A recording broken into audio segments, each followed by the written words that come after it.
See how this side of the wall is carrying more visual weight than the left side? Instead, add an object to the other side to help distribute the weight. In design, this is called balance, and it's critical in the composition of a room. What size should your wall decor be? Wall decor should cover between 60 to 75% of the available wall space. Measure the height and width of your wall, then multiply each by 0.60 and 0.75 to determine the optimal range for sizing. If you have a piece of furniture underneath, measure the width of the furniture and height of the wall space above it.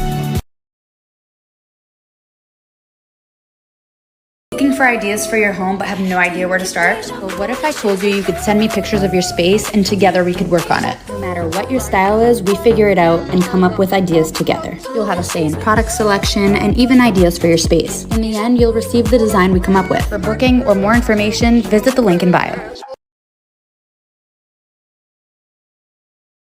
How exactly did farmhouse die? Just like with any other trend, it was overdone. And not just in people's homes, but also in stores. It was also cluttered and haphazard, and often done without taking design principles into account. For example, in this space, where's the focal point in the room? All pieces are competing with each other for attention, which leads us to the next point. Did you know that clutter and stress are linked to one another? It was also often done without taking the geographical location of the home into consideration. So our farmhouse interior is completely dead, not for those that live on or near a farm.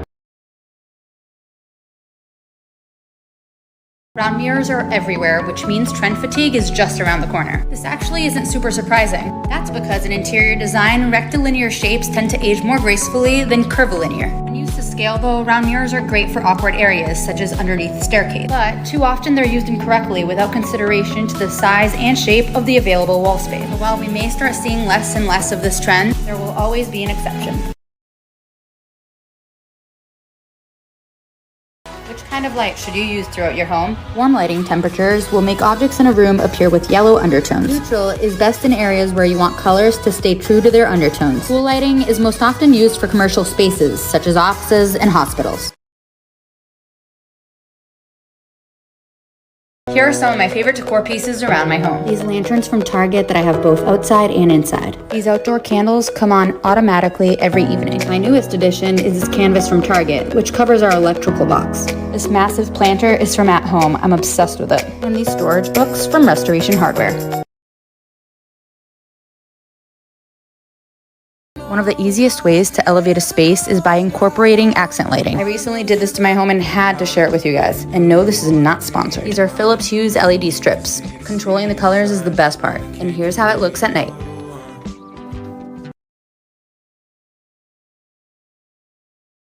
For guests.